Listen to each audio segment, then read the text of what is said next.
The Norwegian wilderness, the small town of Skarnes, not far from the Swedish border. Local police officers Reinert and Judith find the body of 20-year-old Liv Hallingén in an open field next to a barn. Reinert is worried. The girl was so smart and cautious. What could have happened to her if, at first glance, the death appears non-violent?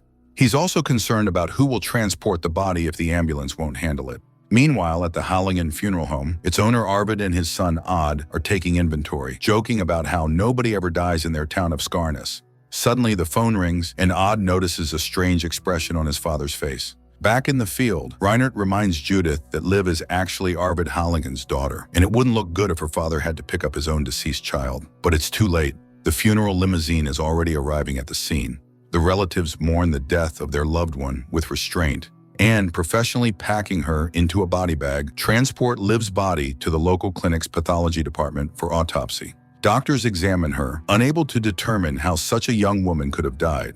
As the autopsy assistant makes the first incision, he notices something odd. The deceased is still bleeding, but his superior orders him to proceed with the autopsy. However, when the scalpel pierces the girl's chest, she suddenly bolts upright on the table, yanks out the knife, and screams loudly while the doctors can only stand frozen in horror. Later, someone calls the Hallingén funeral home to report that Liv is alive. Yet it seems that Arvid is not particularly pleased with this news. Meanwhile, Liv wakes up in a hospital room where an exhausted Odd is sleeping nearby. She wakes her brother, asking him to explain what's going on, as she remembers nothing. At that moment, Dr. Sverre enters to examine her, while Odd recounts everything that happened. The doctor investigates the incident and discovers that Liv has lost a couple of days from her memory, attributing the strange case to hypothermia. Similar symptoms have been observed in people who freeze. However, when Arvid calls Odd, he asks a rather strange question, whether his son has noticed any changes in his sister. Odd reassures him that Liv seems the same as ever.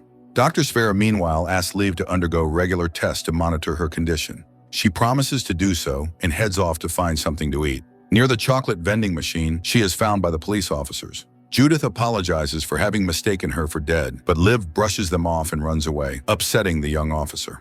Odd drives his sister home, laughing about the absurd story, and Liv gradually joins in the laughter. But at home, Arvid refuses to see his resurrected daughter. Meanwhile, Odd's wife, Rose, is overjoyed that Liv is alive. She hugs the girl warmly while Arvid, behind a closed door, examines a vial of chloroform. Liv tries to find her necklace with the pendant, but no one has seen it. Later, Rose prepares a festive dinner to celebrate the fortunate turn of events. She and Liv work together at the local nursing home, where everyone was thrilled to hear Liv had survived. At dinner, Arvid suddenly appears, lights a candle right in front of Liv's eyes, and watches her reaction.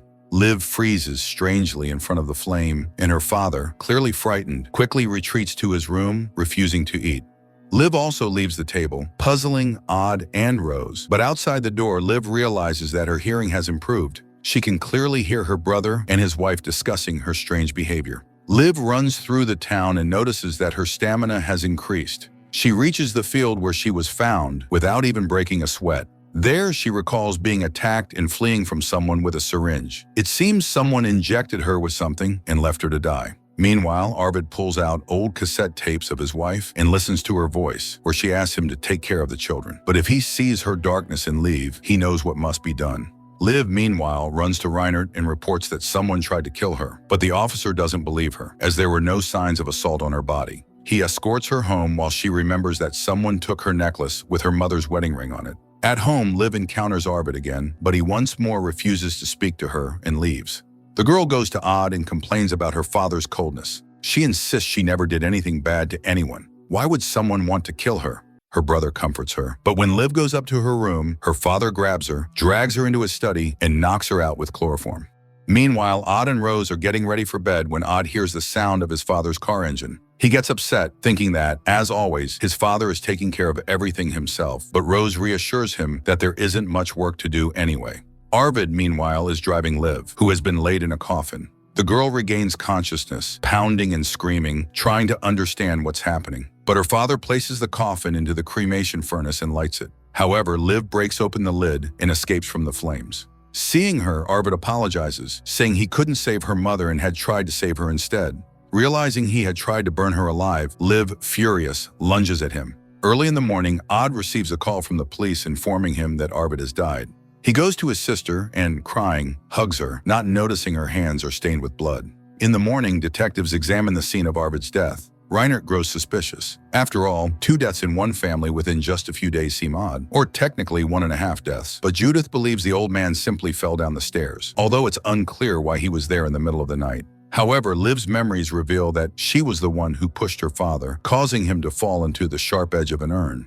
Upon waking, she goes into her father's house and finds the old tape recorder he used to listen to. When she turns it on, she hears her mother's voice speaking about a terrible darkness inside her, which could also manifest in Liv. In that case, she asks Arvid to do the right thing. Enraged, Liv tears the tape apart. Meanwhile, Odd arrives at the crematorium to retrieve his father's body, where the police are already waiting. Inspecting the body, Odd receives their condolences when Judith asks him to take Arvid to the coroner to rule out foul play. Odd agrees, but stops at a gas station on the way. Entering the bathroom, he screams into his hands to avoid being heard by the customers. After venting his pain and despair, he continues his journey as if nothing happened. Meanwhile, Rose suggests that Liv take the day off and stay home. She even offers to stay with her to help her through the ordeal. But Liv says she would rather be among people so she doesn't dwell on what happened. Odd delivers his father's body to the morgue and leaves it for autopsy. At the same time, Liv visits her favorite patient, Margaret, to draw a blood sample. Suddenly, seeing how the blood circulates through the old woman's veins, she begins to lose control. Simultaneously, Odd enters his father's study and, rummaging through the desk drawers, finds letters from the bank. Meanwhile, at the hospital, as Liv fills the syringe with Margaret's blood, she feels strangely hypnotized by the smell and taste of blood. She almost passes out, spilling blood onto the floor and onto herself. The nurse asks her to leave. She goes to the restroom, washes the blood off her hands, and, noticing a bloodstain on her t-shirt, suddenly starts licking it, feeling an inexplicable pleasure. Then she sees in the mirror that her eyes have turned emerald green. Just then, Rose calls for her and asks Liv to go home. Meanwhile, Odd goes to the bank and finds out that his father was deeply in debt, and now the debts have transferred to him. To make matters worse, the house had long been mortgaged. He has only 2 weeks to make the payments, or the funeral home will be shut down. Odd pleads for some time, arguing that eventually someone will die and he'll have money, but the creditor is relentless. Meanwhile, the police are stationed at a crosswalk, monitoring pedestrian safety, although Reinert would much rather be investigating a murder. Judith reminds him that they have no autopsy results yet. The autopsy is finally conducted, and after the procedures, the pathologist discovers that Arvid had broken ribs. He calls the police and reports that it wasn't just a fall. Someone had pushed the man, causing his death. Now Reinert is certain something strange is happening in Skarnes. At the same time, Liv once again returns to the field where she was found, hoping to recover her pendant, but it's raining and the search is in vain. On the way back, she is approached by Reinert. He promises to cordon off the area and catch her attacker, but while he's talking, Liv can only stare at the pulsing vein on his neck, which he misinterprets as a romantic signal. Liv suddenly remembers the spilled blood of Margaret and recoils from him. Later, she visits Dr. Sfera but tells him that aside from dizziness, she's not experiencing any other symptoms. Still, she says she just wants everything to be over. The doctor reminds her that she has suffered psychological trauma and should simply try to forget everything. Meanwhile, Odd drives to the office and sees the dirty shop window. He starts cleaning it when a local businessman named Martin approaches him, offering to give Odd a discount in Arvid's name to attract more customers to his business. Later, the whole family gathers for lunch. Odd tells them about Martin's offer, but suddenly Liv begins to hear his chewing very vividly and, losing control, screams loudly. Seeing the fear on the faces of her loved ones, she retreats to her room, trying to understand what is happening to her. Then she returns to her father's study and listens to the tape of her mother's voice, where she speaks about her craving for blood. Eventually, Liv gives in to temptation and late at night sneaks into the nursing home. Meanwhile, Odd, watching the rain through the window, says he hopes some work will appear this week, since old people often struggle with weather changes. At the same time, Liv, having broken into the building, creeps toward Margaret's room. The elderly woman wakes up, surprised by the late visit, but Liv convinces her to give a blood sample. Margaret falls asleep as Liv drains her blood into a bag and then hungrily consumes it. Blood covers her lips, mouth, clothes, and spills into the floor. Seeing her own reflection, Liv is horrified, but things get even worse when Margaret suffers cardiac arrest. Liv tries to perform CPR but fails. The old woman dies, and in panic, Liv presses the nurse call button. The nurse rushes to the room, and Liv, realizing she cannot leave unnoticed, hides under the bed. She listens as the nurse recites a prayer for the dead and leaves, locking the door behind him. Liv finds herself trapped in the room with barred windows. The next morning, Odd goes down to the basement to prepare Arvid's body for the upcoming funeral.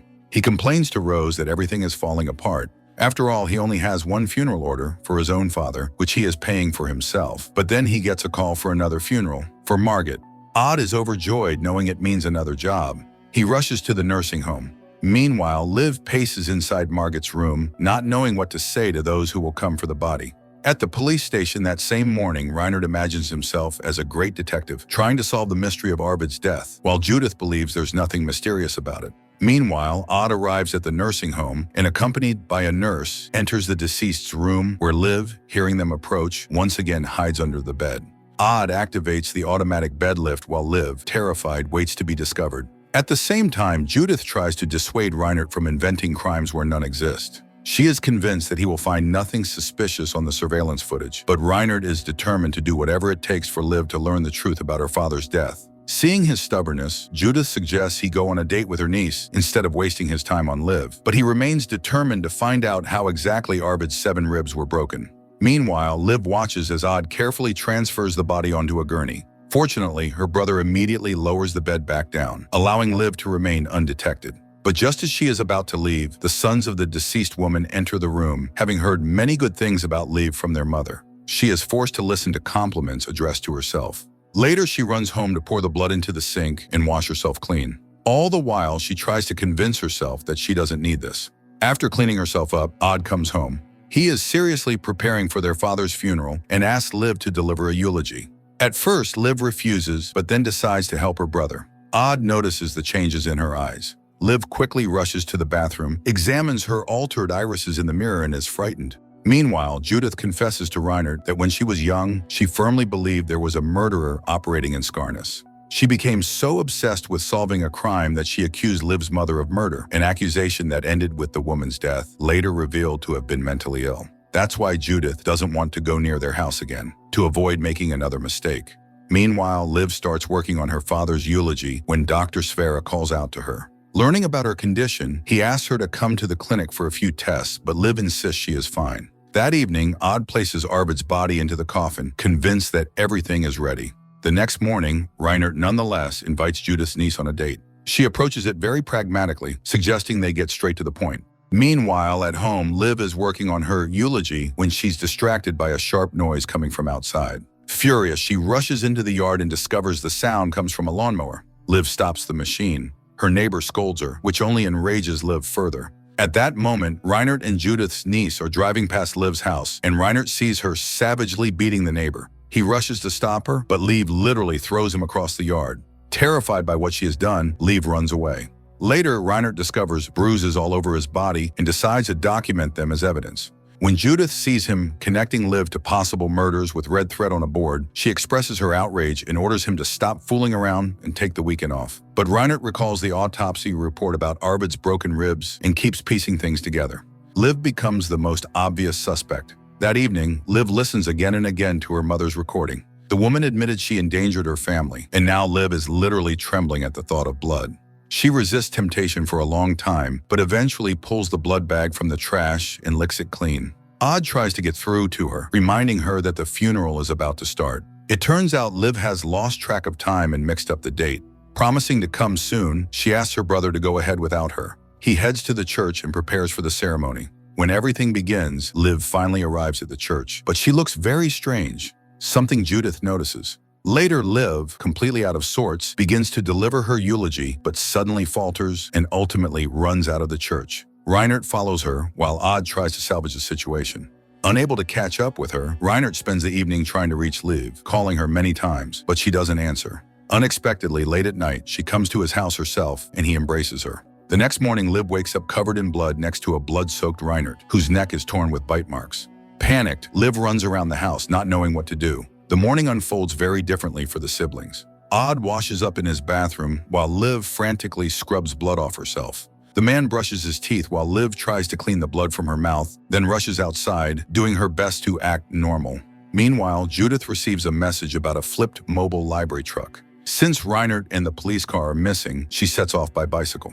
On her way, Judith encounters Liv and asks about the officer, but Liv lies, claiming she hasn't seen him. At the same time, Odd tries to sell an expensive coffin to Margaret's sons, even offering them a discount as he was taught. But they choose the cheapest coffin, despite it being far too large for their tiny mother. After all, she always taught them to be frugal. Liv comes to her brother and finds him in deep despair. His business is on the verge of bankruptcy, and soon he will have to give up the house to pay off the debts, all because no one seems to die in Scarness anymore. Liv tries to comfort him, and he shows her the coffin Margaret's sons bought, noting how big it is, big enough to fit the brothers themselves too. This comment catches Liv's attention. Their conversation is interrupted when Rose calls her husband away. Meanwhile, Liv quietly collects items from the funeral home to use for cleaning Reinert's apartment and heads there. At the intersection, Dr. Sfera stops her and insists she visit him. Liv has no choice but to promise she will. Meanwhile, Judith investigates the scene of the mobile library truck accident and finds banned substances hidden in the books. At the same time, Liv is busy cleaning up the blood in Reinert's bedroom and packing his body into a bag. She even manages to hack into the detective's phone and send a message to the station claiming he is sick and won't come to work. However, Judith drives to his house and finds the police car parked in the garage. She knocks long and hard at the door, but Liv doesn't open, hurriedly missing the blood splatters on the wall. Meanwhile, Odd is preparing Margaret's body, wrapping it carefully in plastic and tape, while Rose suggests a few restaurants she'd like to visit. At the same time, Judith again encounters Liv, who is transporting Reinert's body disguised as a pile of junk. Liv lies to Judith, saying she's moving some things from her brother's warehouse across the river. Judith is surprised to hear they have another warehouse. Avoiding further questions, Liv hauls Reinert's body into the funeral home, where she places it into a coffin underneath Margaret's body. Odd hears noises and rushes to the morgue, but Liv claims she was sewing a pillow for her former patient. Odd notices nothing suspicious and promises to send the coffin to the crematorium as soon as possible. Meanwhile, Odd heads to Martin's business lecture, determined to change the fate of the funeral home. But when he's asked to share the problems of his company, he falters, because in Scarness, no one dies. At the same time, Liv arrives at Dr. Sfera's office. He draws her blood, examines it closely, and invites her to come by whenever she feels like talking. Liv assures him she feels perfectly fine. Meanwhile, Rose brings Odd some wonderful news. He's going to be a father, and he instantly forgets all his troubles. Liv hears the news at the front door, but decides not to intrude. Instead, she goes to her room and once again listens to the tape of her mother, who comforts her younger self, promising to always stay by her side. The next morning, Odd wakes her up, treating her to pancakes and sharing 2 pieces of good news. She's going to be an aunt, and the sons of Margaret agreed to have a farewell ceremony before cremation. That means the coffin will be open, so he's going into the church to make sure everything is in order.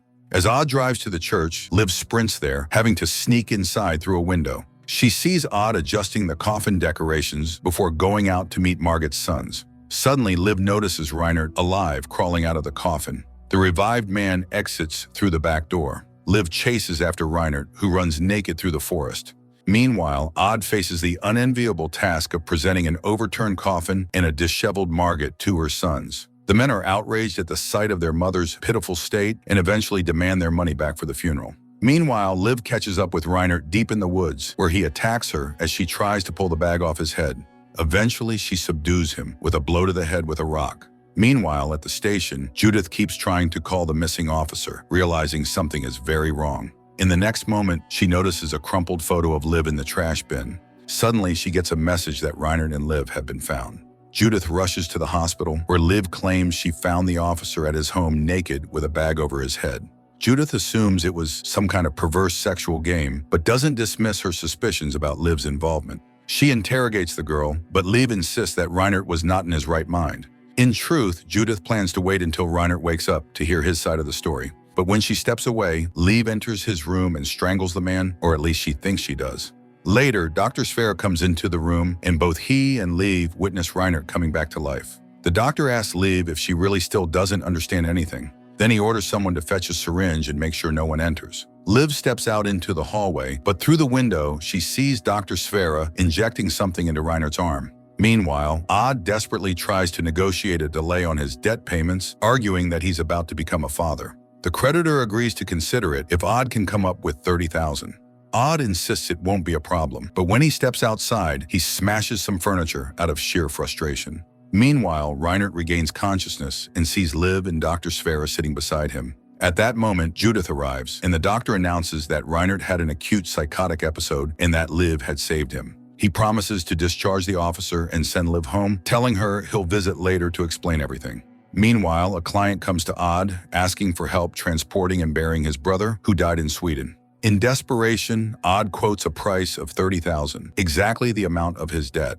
To his astonishment, the client immediately agrees. That evening, Dr. Sverre visits Liv and tells her that her mother, Madeline, was not originally from Skarnes. When she arrived, she was already infected but tried her best to resist the bloodlust. He treated her, doing everything he could to ease her suffering. Watching the woman, he realized that Madeline's blood had a supernatural ability to heal the body, and he wanted to extract those properties to create a vaccine, a potential key to eternal life. This would have been a breakthrough in Sverre's career, but Madeline voluntarily ended her life to escape her suffering. This destroyed the doctor's ambitious plans. Meanwhile, Judith recalls Madeline's case, compares it to current events, and finds everything very strange. After all, when she found Liv, the girl had undoubtedly been dead. The doctor continues his story. Madeline had been afraid that Liv would inherit her disease, but it only awakened in her after her death. Now that the disease has passed to Reinert, they have to kill the officer before he kills them, and they must burn him. He isn't like Liv. Today, the doctor gave him blood, awakening a new, more dangerous level. He gives Liv 2 vials of blood, one for herself and one for Reinert. Liv heads home to prepare some bloody cocktails, hoping to calm the fledgling vampires for a while. Odd asks to try the drink, but Liv refuses, not noticing the small puddle left on the table. Odd licks his finger and concludes that his sister is drinking some unimaginable filth. Saying goodbye, Liv heads to Reinert. She tries to talk to him, but he refuses the smoothie. Liv talks about her new sensations, trying to draw him into a conversation, but Reinert brushes her off and leaves for work. When Liv follows him to the station, he is nowhere to be found, and Judith invites Liv for a chat about Arvid's death. However, she quickly lets her go. Meanwhile, Odd drives to the Swedish border, where he is supposed to collect a corpse, but he is told that the body is not ready and asked to come back in the evening. At the same time, Dr. Sverre calls Liv. Upon learning that she failed to make Reinert drink the blood, he orders her to do it as soon as possible. In fact, the doctor has taken blood samples from many different people and is now mixing them with his own, trying to find the key to life extension. Reinert's blood reacts especially aggressively. Evening falls. Odd finally collects the body, loads it into his hearse, and drives back to town. He can't shake the feeling that something is wrong. Inspecting the body, he realizes that drugs are hidden inside, which explains the high transport fee. Meanwhile, Judith receives a call from her husband, reminding her about dinner, but she prefers to continue working on Liv's case, especially after finding the drugs hidden in the books. She asks the border guards to stay alert. At the same time, Odd, terrified, realizes he might not pass customs, but there's no turning back. He drives up to the checkpoint, having cranked up the hearse's heating to full blast. The sniffer dog goes crazy trying to get into the vehicle, but when Odd opens it, the stench from the corpse overpowers the scent of the drugs. He is allowed to pass. Meanwhile, Liv searches the town for Reinert and finally spots him cornering a child in an alley, about to drink the kid's blood. Dr. Sverre appears just in time, injecting the police officer from behind with a syringe. It becomes clear now, it was Sverre who attacked Liv. Liv calls the doctor, and he admits he has taken Reinert and sets a meeting place. Meanwhile, Odd delivers the body to the client and gets paid. On the way back, he locks himself in a gas station bathroom for 2 hours, trying to calm down until Judith calls him. She sympathizes with his grief and casually asks about the warehouse across the river, from where Liv supposedly hauled some things. Odd denies its existence, and Judith makes a mental note of that. Meanwhile, Liv arrives at the meeting point where Dr. Sverre convinces her to enter a barn, claiming he lured Reinert inside and that she needs to give him the medicine. If the officer bites him, he might get infected, while Liv is already safe. However, once inside, Liv sees Reinert chained up, meaning Sverre is not in any danger. She rushes to the officer when Sverre locks them inside, returns her pendant, the one he took during his first attack, and seems ready to burn them both alive to fulfill Madeline's dying wish. But with her supernatural strength, Liv manages to break free from the flames. She tries to strangle the doctor, but stops when he promises her access to blood. At that moment, Reinert, who also escaped, finishes the job and kills Sverre. Now that the doctor is dead, Reinert and Liv are left together, while Judith is close to uncovering the truth. Escaping the fire, Liv and Reinert hide in the coroner's office, dragging Sverre's body along. Liv proposes extracting as much blood from him as possible to build up a reserve and then burning the body. Reinert agrees, though he is still struggling to accept what has happened. Meanwhile, Odd cannot sleep. He feels guilty for unknowingly transporting illegal substances. He even considers burning the money he earned. Meanwhile, Liv and Reinert load the doctor's body into the trunk of the police car. But when Liv returns to the house, she finds Odd in the study, who confesses that the bank will seize the house tomorrow because he can't bring himself to use dirty money. His conscience has awakened. Meanwhile, Judith unexpectedly hops into Reinert's car, despite his attempts to shake her off. The woman confesses she has reopened the investigation into Arvid's death, but then she smells something burning and quickly gets out of the car, not wanting to breathe it in. At the same time, Liv advises her brother to tell his wife the truth. Odd laments that no one in their town dies anymore, and he'll never have the chance to organize the kind of grand funeral that would show everyone how it's done. Liv comforts him, then returns to the car and proposes that Reinert use the doctor's body for a real funeral. After all, no one would question a policeman who finds the doctor dead at home. The next morning, Reinert arrives at the station where Judith shows him a map of an unsolved 1993 murder case. She now believes that Madeline, Liv's mother, was behind it. And if that's true, it's quite possible that Liv has inherited her legacy. Just then, Judith receives a call. Dr. Sverre has been found dead at home. Reinert volunteers to take the case, and Judith thanks him as she wants to finally close the cases surrounding Madeline and Liv. When Odd receives the order for Sverre Hansen's funeral, he openly celebrates, determined to make it the best funeral ever. Blasting cheerful music, he rushes to the doctor's house. There, he is met by Reinert, who declares the death natural, and Odd gets to work, noticing that Sverre's body still hasn't stiffened. Reinert successfully deceives Judith, who struggles to believe the doctor's death was natural. Meanwhile, Liv collects all her father's audio recordings and hides them. She continues sipping her smoothie now and then, feeling great. Reinert comes over, worried they'll be found out. Liv reassures him there's no evidence linking them. Reinert, feeling monstrous, seeks comfort from Liv, but when he tries to kiss her, she pulls away. Feeling hurt, he leaves, convinced he isn't wanted. The next day, Odd sells Sverre's sister a coffin he proudly calls the Porsche of coffins, claiming that the doctor deserved only the best. The woman, flattered by such high praise, pays him an obscenely large sum. Odd celebrates his incredible luck, but when he begins embalming, he notices that Sverre's body still hasn't stiffened. Liv convinces him not to report it to the police, otherwise he won't get paid on time. Meanwhile, she calls Reinert, telling him that she needs him, not just to cover up a murder. That night, Odd wakes Rose, asking her advice about the strange corpse. Liv wakes up during their argument and realizes that her brother has decided to go to the police. She rushes to Reinert, who is already confused by all the theories he's spinning. At the same time, Judith is trying to obtain a permit to autopsy Dr. Sverre, convinced that he was murdered.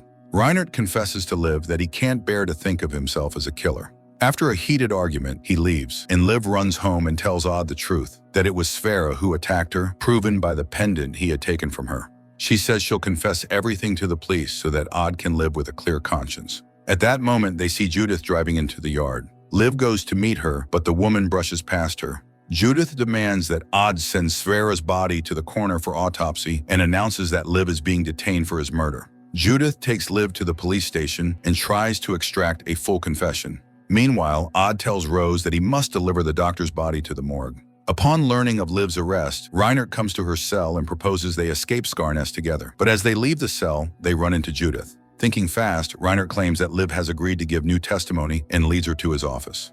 Meanwhile, the coffin containing Sverre's body arrives at the morgue. However, it turns out that Odd has already embalmed the body, meaning Judith can no longer order an autopsy.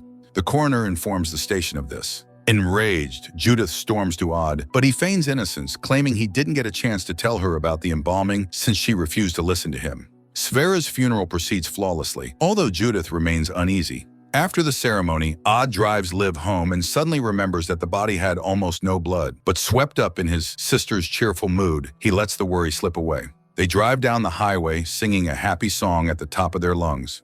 As a modern vampire story, the film isn't bad, though the lack of action and the obviously open ending somewhat mar the experience of an otherwise enjoyable watch. However, Sverre is dead, and the two new generation vampires are still safe, leaving the ending open for a possible second season.